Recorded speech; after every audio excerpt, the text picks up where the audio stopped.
السلام عليكم ورحمة الله وبركاته. الحمد لله رب العالمين وبه نستعين والصلاة والسلام على رسول الله صلى الله عليه وسلم. So our discussions will be on Islamic social finance. As you know, Muslims have been given an opportunity to benefit from the Islamic social finance in terms of social finance or social financing in issues which are related to their social aspects. And it's prudent for the Muslims to have those kind of interactions, especially in terms of social Islamic finance. And we regard that the backbone of Islamic society is more on issues of Islamic social finance. And there are quite numbers of social Islamic finance instruments which have been used since the beginning of the Islamic, the early Islamic years of the teachings of the Prophet sallallahu alaihi wasallam. And you realize that we have takaful, and we have waqaf, we have zakaa, we have sadaqah, and we have al-qard al-hasan, as well as micro finance or the social microfinance as well, or social takaful. And these aspects of social Islamic finance, they are crucial to the development and sustainable concepts of Muslim society. If we give an example of Zakaa, Zakaa, has played a big role in terms of, I may say that it's a backbone of Islamic socio-economic sustainable development. And its role, its perspective, and its content has been discussed widely by the teachings of the Prophet sallallahu alaihi wasallam. And even in the Quran, the aspect of zakah has played a major role in terms of sustaining the Muslim society, especially the benefits of the giver, and as well as the recipient, who will be equipped and developed, even himself, to be trained as one of the giver, or someone who will be giving in future. So in this aspect, you realize that zakah has that role, and the role which has been mentioned by the Quran. الَّذِينَ يُقِيمُونَ الصَّلَاةَ وَيُؤْتُوا الزَّكَاةَ, those who are giving zakah. And the zakah, this is a charity, for purification of their wealth. And the wealth has to be purified based on those teachings which are derived from the Quran and the Sunnah.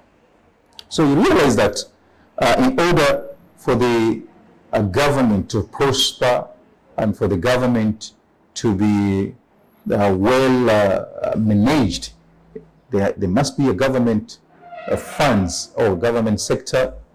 This sector help the government in running the government, and all issues which are related to the sustainability of the government. But you have the private sector. The private sectors play a big a pivotal role in terms of supporting the government, because that's a privately, and these private-owned companies, they're the ones which supporting the government to enhance and even to do a number of roles which are collaborating between government and the private sector. And you got the institutions which are based on the social finance. And the social finance, that's a general one. But with the Islamic, it's Islamic social finance which is based on those instruments we have just mentioned, such as waqaf, such as zakah, such as sadaqah, and such as al-qard al-hasan, takaful, and the microfinance institutions which are helping and supporting the the government in such a way that those aspects which are not, are not supportive, the government will get support in that aspect. And that's the reason we realize in most of the Islamic countries, they have these mu'assasat al-khayriyya.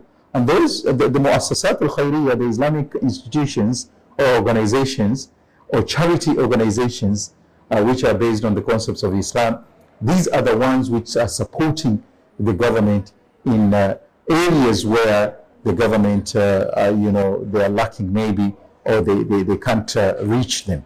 So in this aspect, with the Islamic ideology, with the Islamic perspective, there is this Islamic social finance where it comes in mitigating as well in becoming supportive to the community in that sectors. So the Zakaa, the concept of Zakaa has been very crucial in terms of those who are capable and they are wealthy.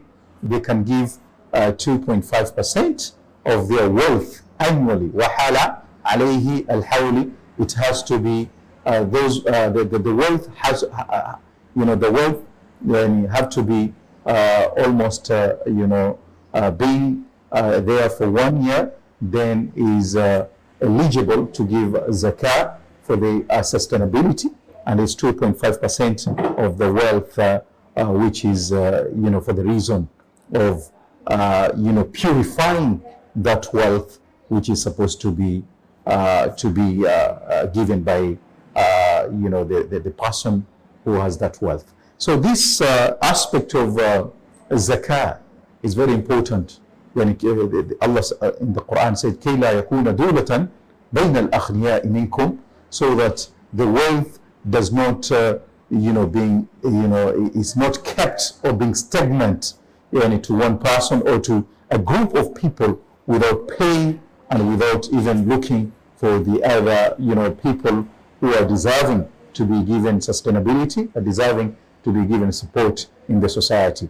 And when you look keenly to this aspect, you realize that Zakah has not been paid in the normal and in the prosperous approach, or in the manner of which the teachings give us, the teachings allow us to give the Zakah. Otherwise, if it has been given properly with the a proper procedure, we couldn't have problems in the society. So this is one of the reasons we are giving this kind of concept of social Islamic finance, so that people can understand and can come with an approach of at least understanding this social Islamic finance in the context of Sharia.